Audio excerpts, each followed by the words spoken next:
Habit disruption. Your brain loves a groove. Once it finds one, it camps there, gets comfortable. And comfortable is the enemy of growth.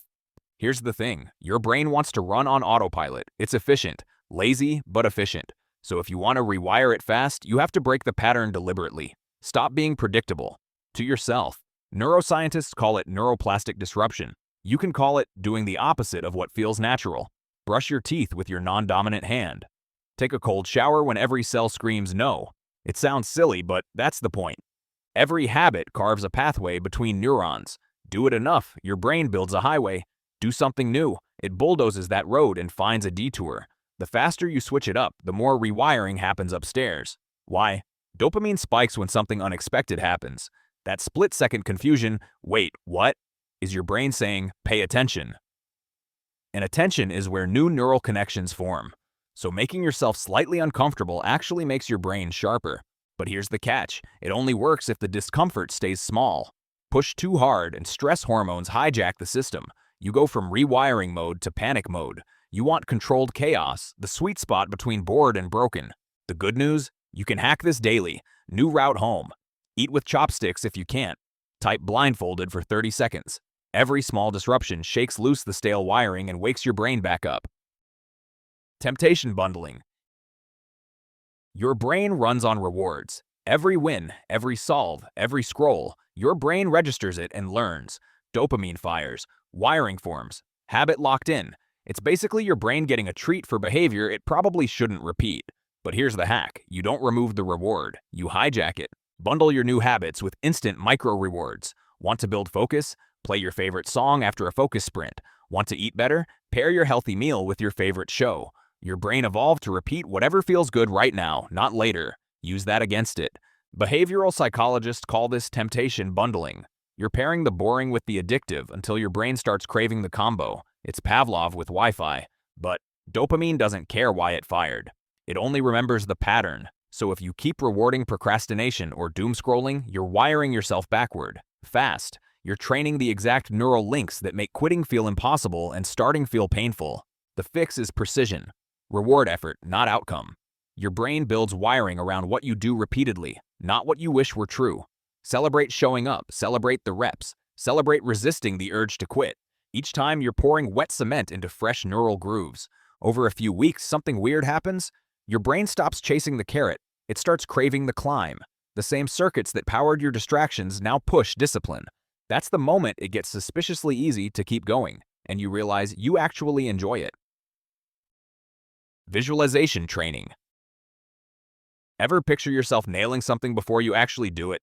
That's not wishful thinking, that's neuroscience. When you vividly imagine doing something, your brain fires the same circuits as if you actually did it. MRI scans prove it. Athletes know this. They picture the jump, the swing, the perfect landing. Their motor cortex lights up like they're really there. But here's the twist, your brain can't fully tell the difference between imagined success and real experience. You can literally train it to believe you've already changed. Try this. Close your eyes. Picture yourself executing your next habit perfectly. Don't just see it, feel it, smell the coffee, hear the key click. Sense your future self's calm. Every repetition strengthens that neural pathway before you ever lift a finger. The catch? It only works if you add emotion. Visualization without feeling is like Wi-Fi with no signal. Your limbic system needs a kick to cement the learning. Your brain has to care. Want to master confidence? Visualize it when your heart's already racing, right before a meeting, between gym sets, when the stakes feel real. That's when emotions spike and rewiring hits maximum voltage. The neural glue sets faster when you mix it with genuine feeling. Do this daily and something strange happens. You start reacting differently before you consciously choose to. Your behavior follows your imagination like a shadow follows light. People start asking, when did you change? That's the power of mental rehearsal. Hormesis, good stress. Your brain hates stress, or so it claims, but tiny doses of it, delivered on purpose, turn it into a machine. Scientists call it hormesis, small exposures to discomfort that trigger big growth. Your neurons treat stress like muscles treat weight. Strain, recover, grow back tougher. Cold water, fasted mornings, short bursts of high effort, public speaking. Each one lights up cortisol and adrenaline, forcing your brain to adapt. Then once the stress ends, it rebuilds faster, sharper, calmer. You're teaching your nervous system that pressure isn't danger, it's data. The magic happens in recovery. That post-stress calm is when neurochemicals flood in to repair and build new neural chains. You're literally building anti-fragility. The same stress that used to wreck you becomes fuel. Here's the twist most people miss. It only works when you choose the stress. Voluntary discomfort sends a different message than chaos you didn't ask for. One builds control, the other burns trust. So pick your poison. Cold exposure, a morning run, hold a plank until your mind screams. All fair game. Laugh at it if you can. Humor tricks your brain into reinterpreting strain as a challenge instead of a threat. Stress stops being a saboteur and starts being a lab partner. Every controlled test expands your operating range. Do that long enough and your brain stops overreacting to the small stuff, traffic, deadlines, texts left on read. It learns endurance. And with endurance comes emotional power under pressure. Power nap. You're exhausted. You've been grinding for hours. Your brain feels like wet concrete, so you do the unthinkable. You lie down for 20 minutes.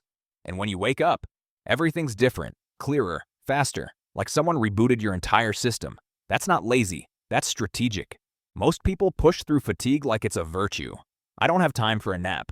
But here's what actually happens when you ignore that signal. Your brain gets slower, your reactions dull, your creativity flatlines.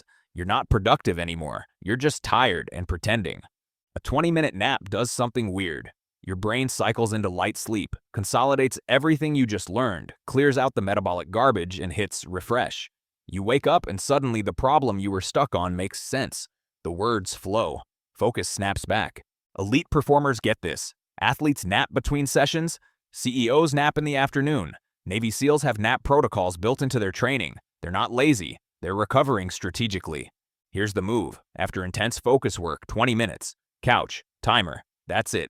Don't oversleep, just enough to feel the reset. You didn't lose productivity, you invested it. Active recall.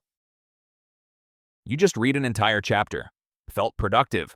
Then someone asks you what you learned and your mind goes blank. Sound familiar? Here's what happened. You saw the information. You didn't learn it. There's a huge difference and most people never figure it out. Passive review is a trap.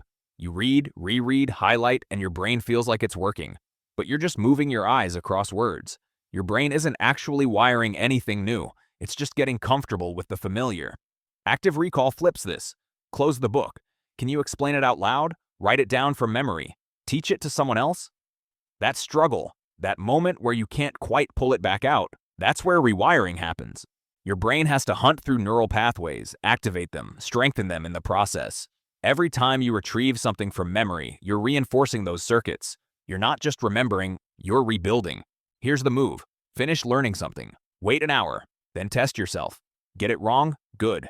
That's the friction you need. Correct it. Try again. That loop of struggle and retrieval is the actual moment your brain rewires. Passive review feels productive but does nothing.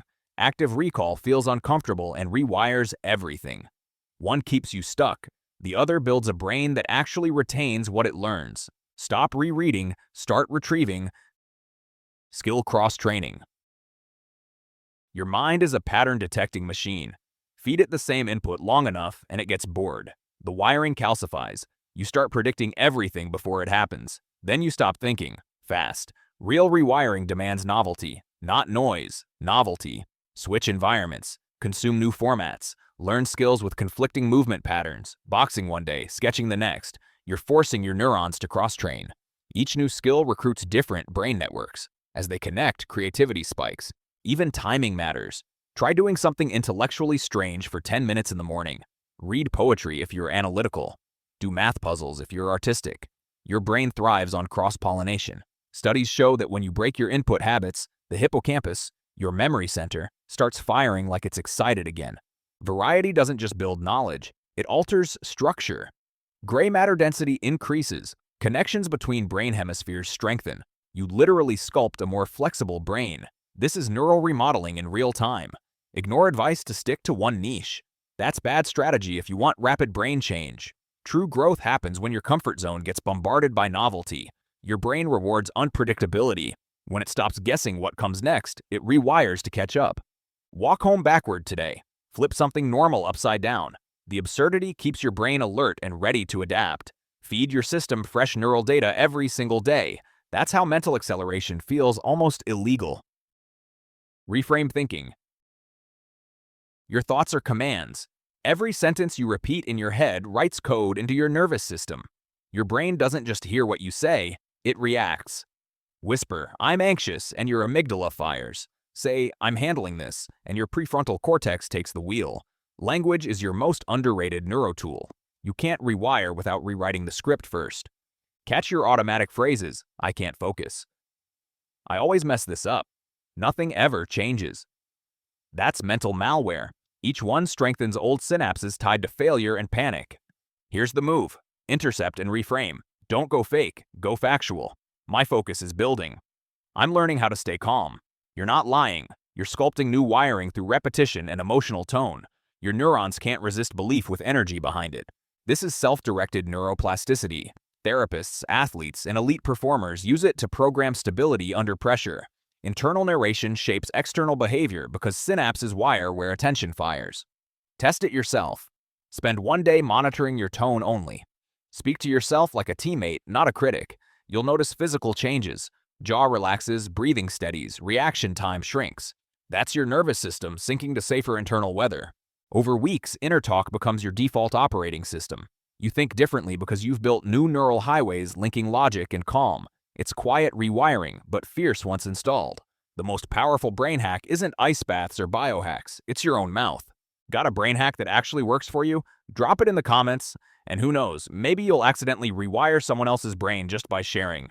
See you in the next video.